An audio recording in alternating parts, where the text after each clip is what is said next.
বিসমিল্লাহির রহমানির রহিম।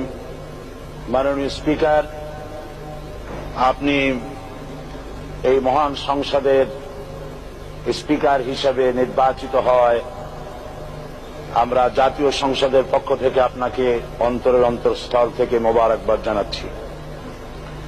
মাননীয় স্পিকার, আমি আজ এই সংসদে দাঁড়িয়ে ওই মহান আল্লাহ পাকের প্রশংসায় সেজদা অবনত হচ্ছি, যিনি 1 অক্টোবরের ব্যালট যুদ্ধের মাধ্যমে সুদীর্ঘ 5 বছরের দুঃশাসন, সীমাহীন দুর্নীতি, ইসলাম বিরোধী কর্মকাণ্ড, দেশব্যাপী ভয়াবহ সন্ত্রাসের মোকাবেলায় 4 দলীয় ঐক্য জোটের মহা বিজয় দান করেছেন এবং যার